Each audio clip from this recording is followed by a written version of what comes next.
So when Lucifer is declaring all of these I will statements, the first one, I will ascend to heaven, we know Jesus demonstrated that we can enter the throne room boldly. That's something angels couldn't do, not even Lucifer. He was a guardian cherub sent to serve, put in the Garden of Eden. Every day, Lucifer, who was paired, we know why he was in the garden from the last lesson video in the last chapter. We know why he was in the garden. But every day, sitting there, serving Adam and Eve, Lucifer became jealous.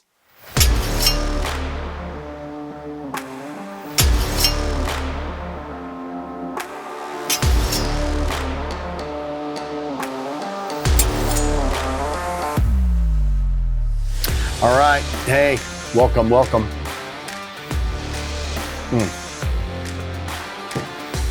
Excited about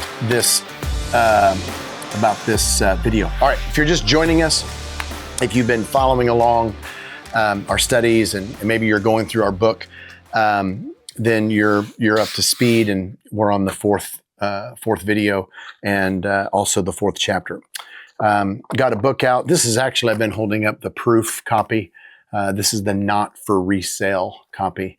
And yours is going to look different. Yours has 2 swords on it because it's actually a part of a series. And we've got a third one coming out this fall. But this was number 1, daily declarations, basically praying in the Spirit, operating in the Spirit. It's an exposition of Luke 11, 1 through 4, where Jesus, in response to one of the disciples saying, teach us how to pray. John taught his disciples, we want you to teach us. And he just says, listen, when you come before the Father, this is what you do. And he lists 5 things. So we go through that briefly here, but most of the book is just on declaring. We discuss, the language that Jesus uses for declarations, that there's declaration prayers and then there's petition prayers. So that's book 1 in our spiritual warfare, how we influence our world through the power of prayer. It's the prayer of the righteous that's powerful and effective. Book 1. This is book 2. And we decided to, instead of just using the same little sword, we decided yours will have like 2 swords. And so this was the first run. Actually, this was the second run. So we've been using, I probably should have put this in the video. We've been using an AI editing software. And it's pretty good, but we've already found mistakes. So I'm sure people's going to be like, hey, there's a misspelled word here, or maybe not misspelled, but there's, something weird here. So we're going to have to do another printing eventually. Irregardless, this course has both videos and a book. And in the book, especially in last video and this video, there's so many words that need to be broken down in Hebrew. And I can't go through those in this video. And so we put those in the book. We also, I put some stickers in here.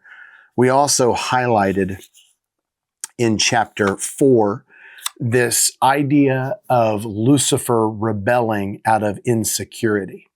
He forsook God's dream and identity, how God created him and God's dream for his life. And out of his he became insecure when he looked at Adam and Eve. That's what this video is about, this chapter is about. He became insecure and he operated out of jealousy and coveting. And so we really go into the book about insecurity, but we're not going to talk about that in this video. I don't want to rob you, but that's one of the reasons why we want you to get the book and the video. All right, so let's jump into this. We're in video 4, and here's what we've been looking at so far. If you're just joining us, I really would love to see you go back and watch the first 3 videos in the series. There's so much here. In chapter 1, it's the longest video. It was almost an hour, but there's so much there. And I thought about making that 2 chapters, but we really wanted to keep it an 8-week, an 8 lesson, 8 chapter book, not 9. And I didn't want to do 2 chapters because it would have just been clunky. And so it just made it really long. But the idea of the first chapter in the first video is looking at who we wrestle against in Ephesians chapter 6, verse 12. We do not wrestle against flesh and blood, but against. And then he identifies the 4-tiered demonic hierarchy in which we wrestle in which we fight to the death. That's the language used. You need to go back and watch that chapter. And they are the four-tiered demonic hierarchy, are principalities, translated rulers in Ephesians chapter 6, verse 12. So rulers, principalities, authorities, powers, and spiritual forces of evil. That's who we wrestle against. They were present in the Old Covenant, and in that first lesson, in the book, we give examples of them existing in the Old Covenant, and then we hypothesize and then balance that hypothesis with what we find in the New Testament of those Old Covenant principalities still at work in a New Covenant time period and in our world today. They just operate under different names. So Baal in the Old Covenant obviously didn't die. He's still around today. He's just not called Baal. Okay. Like Lucifer has, like we list, I forget which chapter we do that in, but Lucifer has like 10 or 15 different names in Scripture. But irregardless of their name, it's the same spiritual being. That's what chapter 1 deals with. Chapter 2, we went back to the beginning and looked at where this war started, how mankind was created in the image of God, and Lucifer coming on the scene, and this cosmic battle erupting. It raised 3 questions, which those questions we are going to answer. Last chapter, chapter 3, we looked at the first question: what was Lucifer doing in the garden? Like, why was he there? Was security that bad? And so we deal with that out of Ezekiel. Ezekiel just, like God through Ezekiel says, I want you to know this, and tells us what Lucifer was doing in the garden. He didn't jump the fence. So we looked at that last lesson. In this lesson, we're going to look at specifically, this is my favorite. I try to stay calm. In this lesson, we're going to look at, why did Lucifer come after Adam and Eve? And I've always heard my whole life, well, Lucifer attacks us just to, hurt God. That's just not true. It's a nice sentiment. And no, I want to get this guy, so I'm going to attack his kids. Yeah, that's great for the movies, but that's not what Isaiah says. It's not what, I didn't start our stopwatch. I don't know how long we've been on here, but okay, anyway, but he didn't come after us. He didn't come after us because just to hurt God. He had an agenda. So we're going to look at that here. In chapter 4 of the book, we go into major detail with the word studies. You need to get the book and read the chapter. It's so important. And then in the next chapter, we're going to look at, what did he achieve? Because he did accomplish certain things. His demise was, you can't go up against God, dude. You're going to lose. So he obviously, he obviously is defeated. But even now, like his defeat is secure. But for a season, he secured ground. And so we'll look at that in the next chapter. But here's what we're going to do today in this chapter. We're going to get into Isaiah chapter 14. We're going to only look at 3 verses, 12, 13, and 14. We're going to put them up on the screen. Leland, who's my right-hand man on the channel, you got to meet this guy. He's phenomenal. Couldn't do what I do without Leland. You're the man, Leland. He's going to bring up verse 12. We're going to go through that. Then we're going to go through verses 13. And then we're going to go through verse 14. And in these verses, in this little small window, God through Isaiah reveals. He did through Ezekiel, he told us what Lucifer was doing in the garden and how he got entangled with mankind. God created it and orchestrated all that. In this chapter, we're going to look at what made Lucifer come after Adam and Eve. And so let's go through it together. Isaiah, let me begin by saying this. Isaiah is a little bit different than Ezekiel, both with the description in this chapter. At one point, for instance, just to tell you, in verse 16, like we're looking at verses 12, 13, and 14. In verse 16, those who see you stare at you, they ponder your fate. It, quote, is this the man who shook the earth? Well, in verses 12, 13, and 14, we know this is a spiritual being, specifically Lucifer. Why is he called a man when he's not a man? Well, we have that same kind of confusing language with the born of a virgin comes out of this, same author. And, like they didn't recognize that as a prophetic statement until after Jesus was born of a woman. In fact, even the Pharisees, who were the experts in the law, called him an illegitimate child. It wasn't until later, as revealed through Spirit-anointed apostles who wrote in the scriptures, that said, oh, that was a fulfillment of prophecy. So this prophecy in Isaiah is really, it's got some imagery language that mixes humanity and as an illustration of what's going on in the angelic. It's the closest way I can describe that to you. I hope that made sense. Uses humanity and humanity situations to reveal what's going on in even the heavenly realms, which is a principle in Scripture that the physical is the manifestation of the spiritual. So hope that helps. Let's jump into this. This is super cool, super fun. We learn here in these 3 verses, in this time period of human history, why Lucifer came after Adam and Eve. They were paired together. Lucifer was perfect, the greatest of the angelic creation. Adam and Eve, mankind, heirs to the throne, ruler over heavens and the earth, God, the housing of God, image and likeness, all this kind of language. It's phenomenal. They were working together, and then it all blew up. Isaiah tells us why it blew up. Ezekiel told us what Lucifer was doing in the garden with Adam and Eve. Isaiah tells us why it blew up. Let's get into it together. He begins in verse 12 by saying, "How you have fallen from heaven, O morning star, son of the dawn." We go through this in the book, but you can look at that fallen from heaven. Jesus references it in Matthew. It's talked about, I believe, explicitly in Revelation chapter 12, and it's recorded here. And it's almost a prophecy of what will happen. And so he says, "How you have fallen from heaven, O morning star, son of the dawn." Let me say one other thing. It hasn't fully happened here because we know even after this time period, all the way up through Zechariah, that I think it's Zechariah chapter 2, where it might be chapter 1, but Lucifer's in the throne room accusing Joshua the high priest.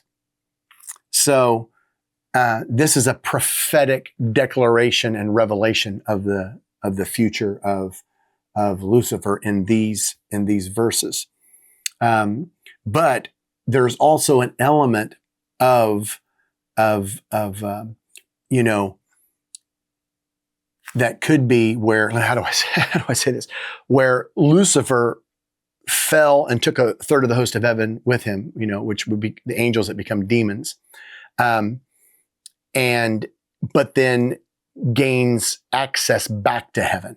So that could be one of the narratives. Here's how verse 12 plays out. "How you have fallen from heaven, O morning star, son of the dawn. You who have been cast down to the earth, who once laid low the nations." And we go through this in the book. And if you've read this is, in fact, we're going to have some small group questions on this. A lot of the small group questions are exploring some of the terminology and language that's just confusing. Okay. I know I'm going to get feedback from questions like, where's the answer key? Well, some of the questions are my questions. I'm not sure what to do with this. Like, these are questions that are, as a group through the Holy Spirit, we're asking, man, what's going on with the text? Holy Spirit can bring revelation. In verse 12, we discussed this in the book, that there is a progression here.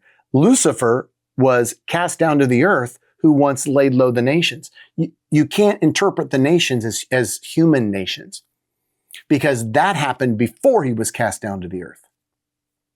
And what you'll find in the Hebrew with the word study on nations, which is in the book, that term just describes an economy.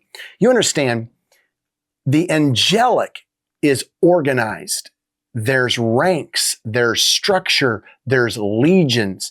We see this even among the demonic. Ephesians chapter 6, verse 12. Rulers, authorities, powers, and spiritual forces. There's structure. And so there's a whole angelic world that functioned before we came along. I mean, Jesus says, "I saw Lucifer fall like lightning from heaven." And there was war in heaven. Michael and his angels, Revelation chapter 12, and Lucifer and there was war, and Lucifer lost his place. Like, there was a whole, and we go through this, again, I keep referring to the book, but we go through it there, that Lucifer caused catastrophic problems in heaven before he came to earth. And we don't know the timing of all of that. We don't know the timelines. We just don't have that. We pick up the story when the implications begin to affect us. So Isaiah gives us this picture of Lucifer. That's how we know it's Lucifer. He's been cast down the earth. He once laid low the nations. In fact, get this. There's not just going to be a new earth. There's going to be, in Revelation chapters 19, 20, and 21, there's going to be a new heaven and a new earth. This epic saga war between, Lucifer, humanity, God, this whole deal, it wreaked havoc everywhere. To where there's going to need to be new heavens and a new earth. And so that's what this phrase, laid low the nations, is all about in verse 12. Let me get a drink of something, coffee. I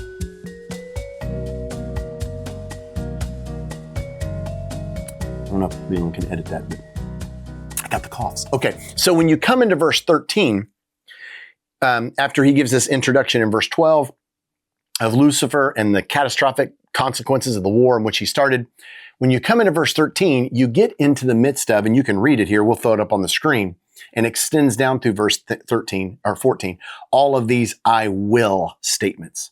And these are declarations of Lucifer that he made in his heart. I will ascend to heaven. I will raise my throne above the stars of God. I will sit enthroned on the Mount of Assembly on the uttermost heights of the sacred mountain. I will ascend above the tops of the clouds. I will make myself like the Most High. These are sinful declarations, a rejection of his identity and how God created him, who was a guardian cherub in the garden as a ministering spirit to serve those who inherit salvation. None of that's in here. He is declaring, he is wanting more, he's coveting. Now the question is, why does he want more? And in the book, we cover specifically, we go through each of these. I'll give you a couple of them, but again, you wanted the whole breakdown of all these. I wrote about some of them in the description part of the chapter, and then we have the key concepts and word studies where we break each one of them down, and you can look at those. But in verse 13, he says, for example, I will ascend to heaven. One thing I don't think we realize, I guess I didn't realize till I got deep into this study. Angels just can't go into heaven. Angels are ministering spirits sent to serve. Hebrews chapter 1, they're called, flames of fire, like they're messengers. They are sent. We'll get to this in actually the next chapter. We'll get this in the next chapter. That when we look at Daniel chapters 1 and 2, when the angelic beings are called to give account and report, we have Lucifer that just kind of shows up in the midst of that. And there's this acknowledgement of God of, what in the world are you doing? Like, who do you think you are? But Lucifer's like, I will ascend to heaven. And that word ascend is the same word where we get the ascension with Jesus. The ascension is a huge aspect. It's recorded in the Gospels for a reason. He ascended into the arms of the Father. See, we are the ones who can enter the throne room boldly. Angels can't do that. We can walk anytime we want to. Why? Because we're heirs to the throne. Angels cannot. What you will find, this is so crucial, with each one of these I will statements, they are all natural rights that they were all the rights of Adam and Eve as children of God. They just went with that position of authority. So when Lucifer is declaring all of these I will statements, the first one, I will ascend to heaven, we know Jesus demonstrated that we can enter the throne room boldly. That's something angels couldn't do, not even Lucifer. He was a guardian cherub sent to serve, put in the Garden of Eden. Every day, Lucifer, who was paired, we know why he was in the garden from the last lesson video in the last chapter. We know why he was in the garden. But every day, sitting there, serving Adam and Eve, Lucifer became jealous. You want to know why the enemy comes after you. Why did Lucifer go after Adam and Eve? Why the demonic hate you?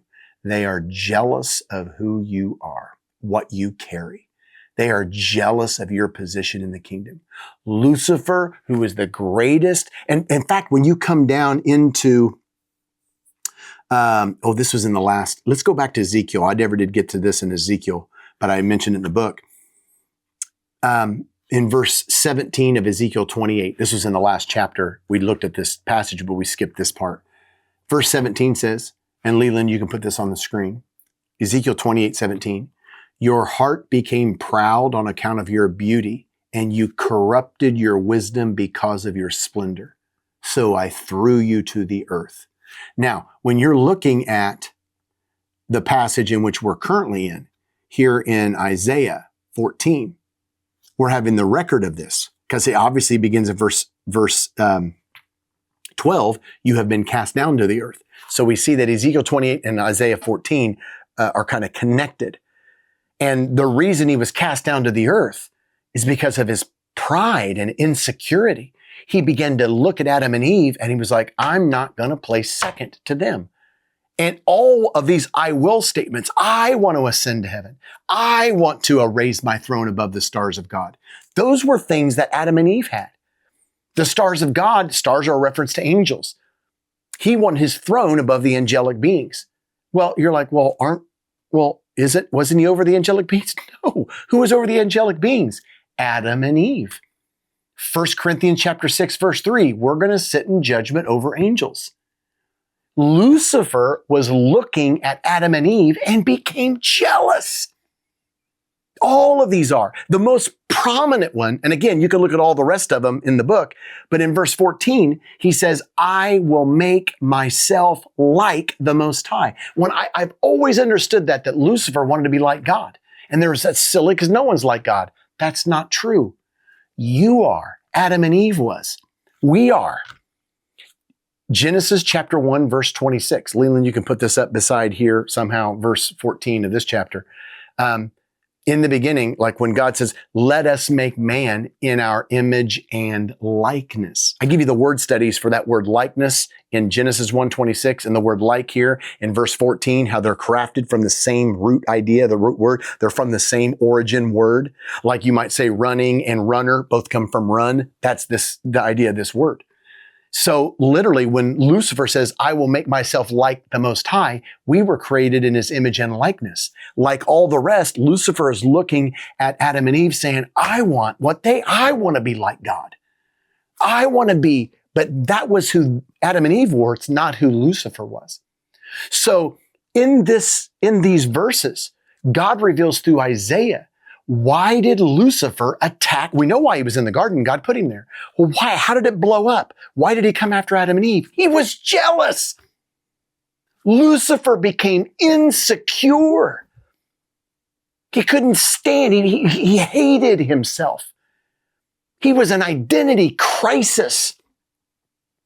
Even that's why you're looking at some of the transgender and the identity, gender confusion, identity crisis, sexual identity, gender identity, all insecurity, all questioning of our very core. That's Lucifer. He's broken. He became insecure, unsatisfied, lost sight of who he was. He hated himself and could not stand who he was. He wanted to be like, I want to be like the Most High. And all of these, I want to ascend to heaven. I want to raise my throne above the stars of God. I want to sit enthroned on the Mount of Ascending. I want to ascend above. All of that was Adam and Eve. And we know Adam and Eve because it's revealed in Jesus. You go and look at all the details we put together in the book. But the motive, why Lucifer came after Adam and Eve, why the enemy comes after you today, is he is jealous. If you just would believe everything the scriptures say about you, you're phenomenal. God never did anything greater than he did when he created humanity. You were created out of the dreams of God. Jesus is the absolute full revelation of everything God intended for humanity. And that was not intended for the angels. What we discussed in the last couple of videos, if you kind of string all this together, it's profound because humanity, like mankind, heirs to the throne. We're the dreams of God on display. Oh, it's incredible, man. And Lucifer became jealous. It's the second question that God answers. What was he doing in the garden? Why did he come after Adam and Eve? He forsook. His rebellion was against God. And he came after mankind to steal. He lured them into rebellion, into judgment.